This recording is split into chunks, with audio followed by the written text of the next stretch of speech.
to the world. Subscribe now to the Hot 97 YouTube channel. It's Ebro in the Morning with Laura Stiles and Rosenberg. Yo, Ebro, Laura, Rosenberg, thank y'all for locking in. Today we want to introduce y'all to a colleague of ours that's been out here taking photos, not only at Summer Jam, celebrities and artists and all that, but now he was actually at a lot of these situations with the MAGA maniacs. Including the white what power temper tantrum? What was the white domestic terrorist temper tantrum? Yeah, he was there too. Yo, he was on the front lines there getting pics.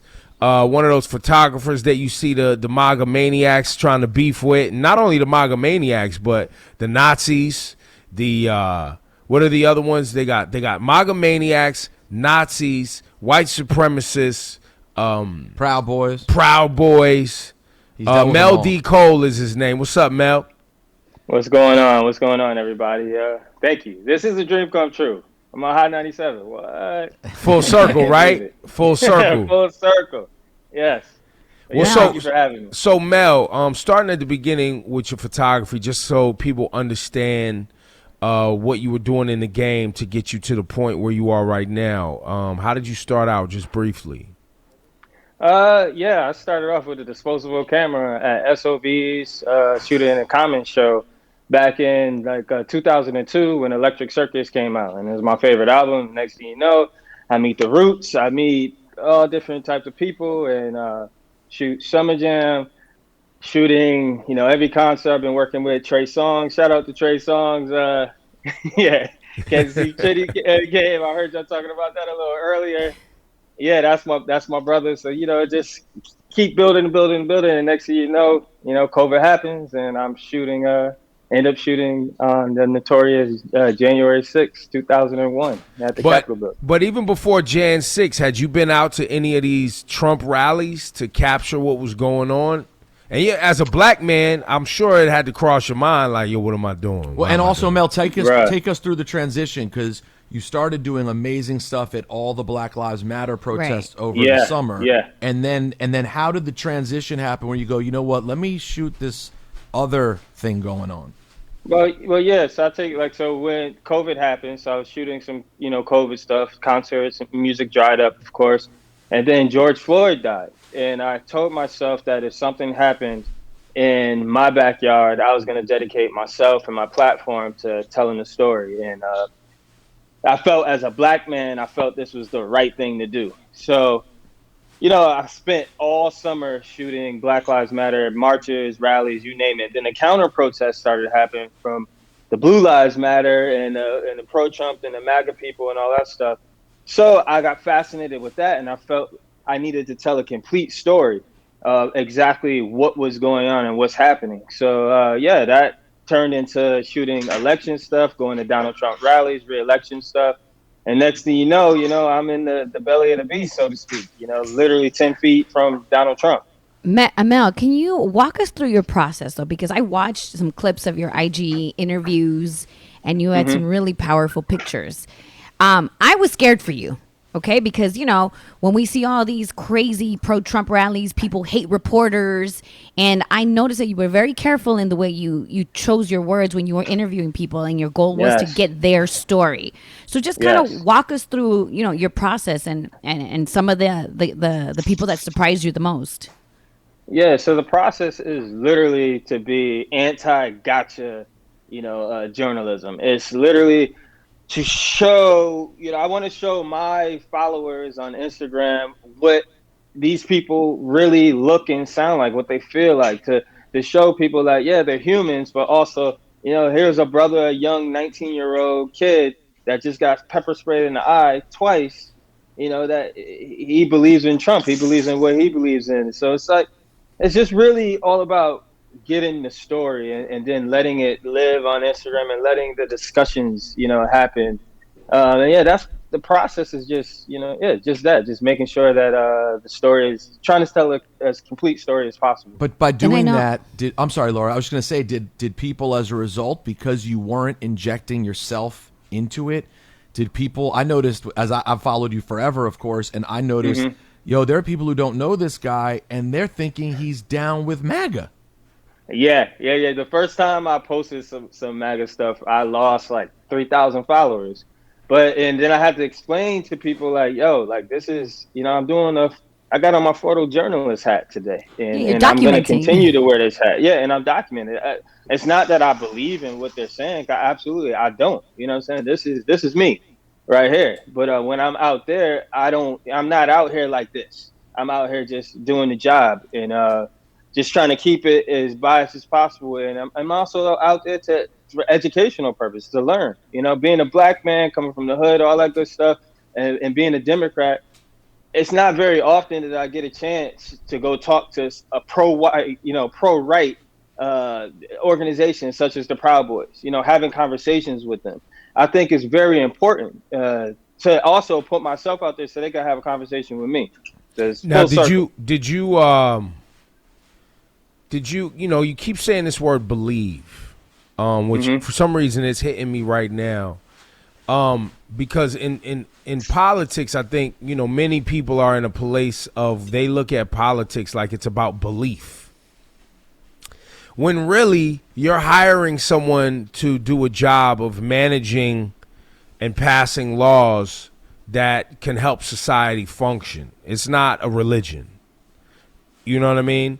But did you find that these people were approaching this as this was a belief? This was this was something that it was beyond just I support this person because of the laws that they were going to pass or the job that they were going to do when they were in office. This was like a movement around faith.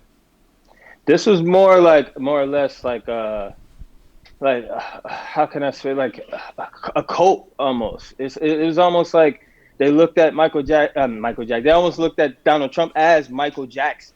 He's their hero. He's more than like you said, believe. It's a way of life. It's everything to them. It's all encompassing. They believe everything this man says, and they will Like a messiah, like a messiah.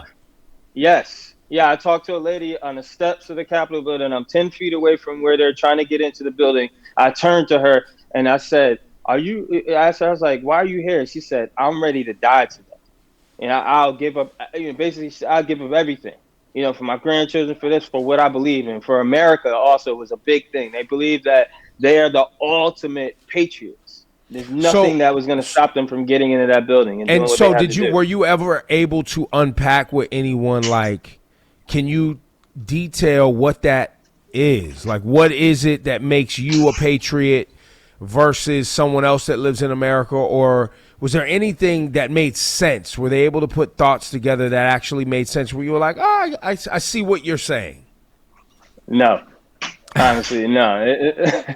A lot of it didn't make sense, but to me, but I what I learned is that I learned to believe and understand that, okay, the country is very, very divided. That's what I came out of it with. It's like, okay, you believe what you believe. I believe what I believe. But I mean, well, but what is it? But see, this is what I'm trying to understand. understand. Like, because even right now, you have Biden talking about unity, and you have individuals talking about unity. The individuals that were at the January 6th white domestic terrorist temper tantrum concert were, I don't know what you believe. Like, what are you fighting for? I mean, it's a rhetorical question because I know they're fighting for whiteness, right? Like, those were white supremacists, and they were unhappy that black votes mattered. They were unhappy that the votes in Georgia, the votes in Philly, and these votes, they couldn't call their neighbor who also happens to be a representative, or they couldn't call the senator and say, hey, you know what you're supposed to do. You're supposed to make these not count. They were mad that Mike Pence couldn't make it not count. They were mad at Mitch McConnell couldn't make it count. They called Mike Pence a traitor. That was a big thing that day, calling him a traitor. So can you take us through that day? How did January 6th unfold for you from your vantage? Yeah, from my vantage, really quick, started off at 5 o'clock in the morning, 6 o'clock. I'm getting searched by the Secret Service. I'm in the area, with the VIPs and all that carrying on stuff. And I'm probably maybe 30 feet away from Donald Trump. He's behind bulletproof glass, and, he does his speech. And he's telling people, we're going to go to the Capitol building. We're going to demand answers. So the crowd was getting riled up. I'm walking down the street, and it seemed like a normal everyday rally, being around them, lots of drum playing, lots of patriot songs from 1776 Oh playing, my you God. know, Confederate flags waving in my face. You know, and at this time it's like, man, you know, you start looking like, shoot, okay, I don't see many of us out here, or just many people that black people that aren't magged out. You know, I knew I was pretty much solo. So you walk up to the Capitol building and it just opens up like it's a scene of Braveheart, right? It's like people climbing, hanging, chanting. It was the most intense and craziest day of my life. And you get there and you like, man, okay, cool. I should start thinking like, where do I want to go? How far do I want to go in? Do I want to go in? And that was the things that were going through my brain. And it's like, okay, boom, I got it. I'm here now. There's nothing going to stop me. I'm going to go get these shots. And I climb up. I get helped up the side of the wall. And next thing you know, I'm on the plateau. Oh, so you hit the wall climb? Yeah, I hit the wall. Yo, you climbed the wall at the Capitol. Bruh, I climbed the wall. I mean, I had on my camo jacket, my camo hat, my goggles. Oh, so they thought you was with them. They thought you was with them. They was like, help him up. It was a lot of we talk, and I found myself talking about, so what are we doing? Yo, you better be careful on here. They might come and get you now. You better be careful on here. This is like a Vlad TV interview. You snitching on yourself. Oh my Snitches. God. I want to be welcomed back into the community. You know, and I caused no harm, but yeah, that's what happened. You know, So did you interact with any Capitol Police? Did you have anyone try to stop you and you said, hey, I'm just documenting? No, they were gone. Right when I got up there, those people forced them back. The Capitol Police ran. They were out of here. And you're up there, and then it literally. I mean, you see people beating people upside the head with baseball bats, hockey sticks. Oh. There was ladders. I'm like, where did they get a ladder from? There was flag poles. I mean, I was there. If you see the picture that I have of this police officer, he was interviewed by CNN. His name is Michael Fanone. It starts with an F. I forget his last name. White police officer. I saw him. I saw it. That was the guy that got dragged, and they was beating him with the flagpole, and he was like, "Yo, I got kids. I got kids." Oh, that's horrible. So I have a photo of him looking like he's about to die. Like, I've never seen a police officer look like this in his entire life. The fear is all over his face. He's like, you know, he's telling everybody, you know, I have kids, and they're telling, shoot him with his own gun and all this stuff. And you know, about 2 or 3 days later, I heard from his ex-wife, and she sent me a message on Facebook and told me, you know, what he went through that day, and it just came full circle, and it just lets you know, like, you could be anti-police, you could be whatever, but that's a human being right there, and that human being necessarily didn't deserve that because of in my opinion, his superiors were obviously not prepared, because all have been thinking, if it was us, and I mean us by black folks, we wouldn't have gotten that close to the Capitol. You cover Black Lives Matter activists and marches that were not at the U.S. Capitol, or did you also cover the ones in D.C.? I've been to D.C., I've been to Richmond, I've been to Philly, I've been punched in the face in Philly by people. Yes, I saw that. I've been around. So when you showed up in D.C. before, and you showed up this time, did you notice a difference in preparedness of the Capitol Police and officers, or did that not strike you until you were up at the steps? It struck me right when we were walking down the street. You hardly see any cops. I mean, they were doing the most minimum traffic control you could see. Wow. I probably saw maybe 5 or 6, and we're talking about there were thousands of people talking about they were going to the Capitol building. And in that moment, you're looking around like, where are the police? And you notice visibly in that moment. And so, Mel, nobody has reached out to you from the FBI. You're posting these photos and telling these stories. Nobody's reached out to you? They have. They've reached out. Yeah, okay. They have. Capitol Police. And they've reached out, and you have to share photos with them? Like, what do they want to see? I don't have. They want to see photos, more frames, specifically from the cop that they dragged down. That's what they want. They're trying to get people from that. I've definitely had, I think, 3 people from my videos and interviews that have definitely been arrested. There's a black man, 19-year-old, that the kid with the bat. Yeah, yep. They not letting his black ass out of jail though.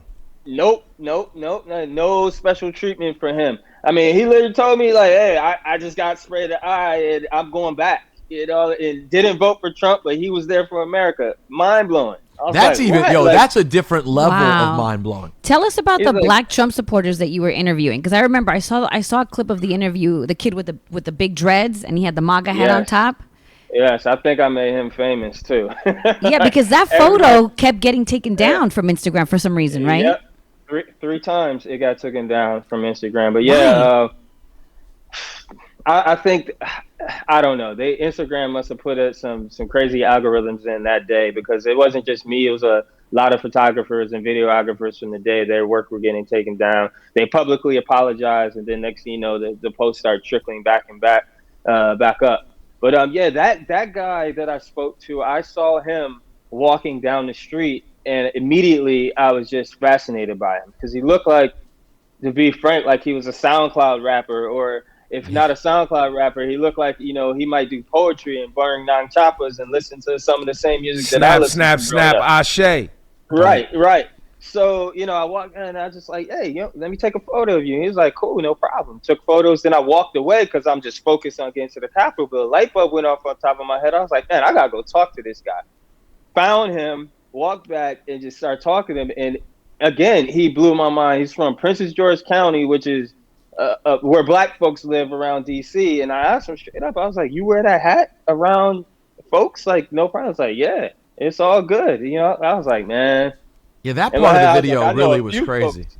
Yeah, I was like, I know a few folks that will get at you on sight just for coming around with that on. And he's like, and this guy weighed like $125 too. So yeah, it was just interesting to hear from that. It's not just, your older black person that's in the politics. It's not, a lot of West Africans I've met that are very into Donald Trump.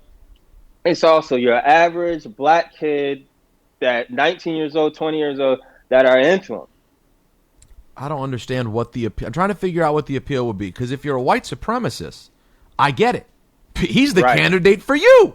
There's never been, I mean, in recent times, there has not been that high profile a racist. But But Rosenberg, what you're missing is the pervasiveness and the programming of white supremacy is not just the overt part. Donald Trump represents the tough-talking white guy from America who is law and order and who's not going to take any ish. And that gets into everybody you're saying, regardless of the idea of the real American, the tough-talking American who won't take any ish and who's ready to get physical and punch him in. That's been, as Rasan put, the anti-elite, the anti-celebrity. You know what I mean? That imagery, even though he is an elite celebrity, exactly. That imagery has been marketed to the world. The John Wayne, you know what I mean? The gunslinger, the. And Clint so you're Eastwood. saying that gets into the psyche of everybody, because it's not only white people who are taken by that white supremacy. It's it can be black people who are taken by it. Exactly. Right. It's not just black folks either. I've many Japanese, Vietnamese, South Koreans. I've seen them all, and I've talked to them all. It's just specifically I have a whole gang of interviews of people that I haven't even published that I'm just not quite sure what to do with it. But so to Japanese, there must have been at one of the rallies 100 of them flown in, to be there and chanting to Donald Trump, and I don't believe they were actors.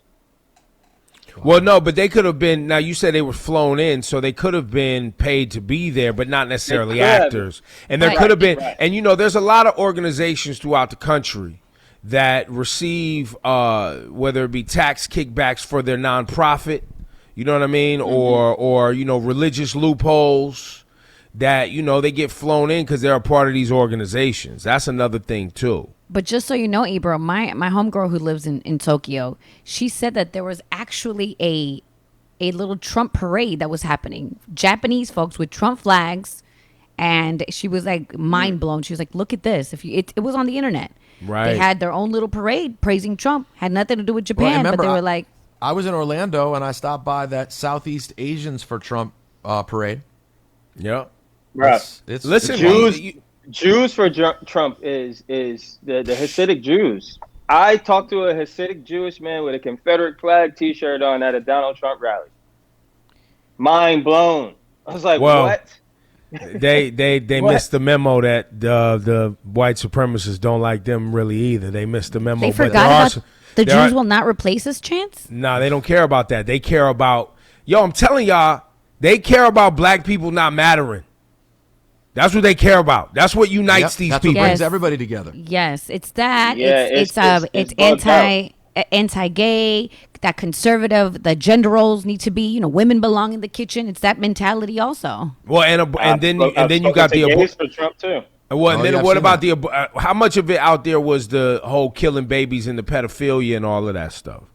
I didn't see much of that. Only at the inauguration, there was a guy out there standing next to a woman talking, the whole pro-life stuff, and but he was on some other stuff as well, like women should only be in the kitchen. He was anti Kamala Harris. He was on some other agenda. But yeah. How many of them do you think are aware that what draws them to Trump is white supremacy? Like, how many of them? Not many.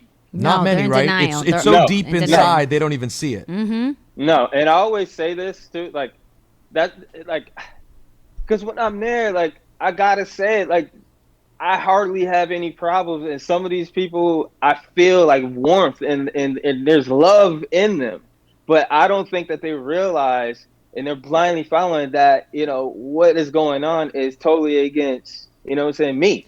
Well, and no, us. but see, you guys, it's more nuanced than that, right? A lot of times when people say white supremacy, they think it's a disdain for you as you just live. The disdain is for you to have progress and be, as a unified blackness, to be equal and equitable in society. Right? There are those that are like, I just don't like you because you're black. But then there's some of those who are like, I don't want you, black, brown, whatever, to be at my level. And as long as you're in your place, you're good. That was Jim Crow. As long as y'all over there, that's fine. As long as you're in your neighborhoods that we underfund and your schools that are trash, it's all good. The moment you're trying to be like on the level, or your votes are trying to count, now we got a problem.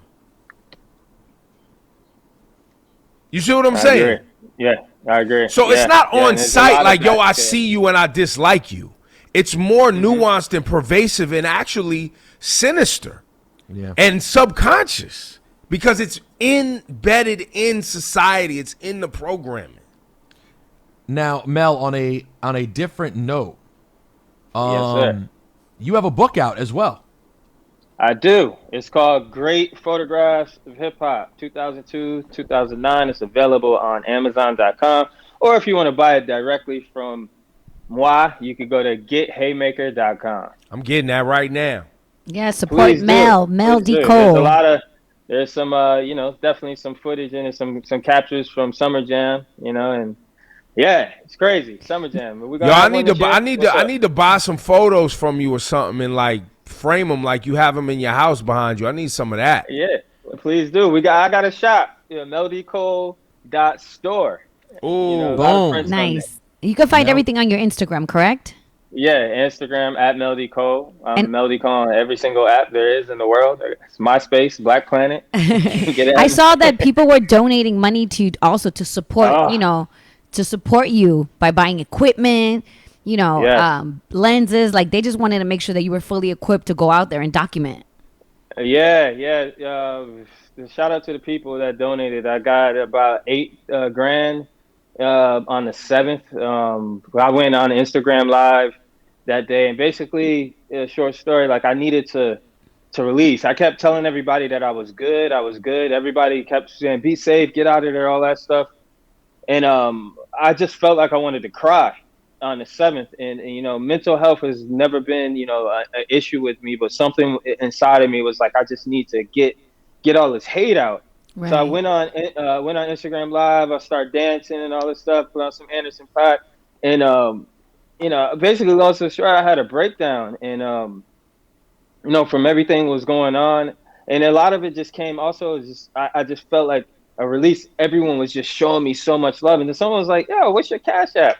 I was reluctant, but I was like, "All right, here we go." And then all the money just kept coming in, and I was like, "Man," I'd start crying again. Yeah, It just felt so good to be vulnerable in front of Right. 600 strangers at the time. It just also I felt like it's a good thing to let other people know that you're not alone in this mental health stuff, and if you need to let some stuff out, go find somebody to talk to. Holla at, Yeah. I'm here for Absolutely. you as well. That's what's up, man. Yo, Mel great D. stuff, Cole, Mel. man. Great seeing you. Take care, bro. Right. Again, dream come true. I really, really, this is, besides my Syracuse, being on Syracuse TV where I'm from, this is up there. This is next. We appreciate you, Mel. Thank you Thanks, for Mel. everything you Thank do. you. All right, I one. appreciate you too. Peace. All right, right. peace, Bye. yo.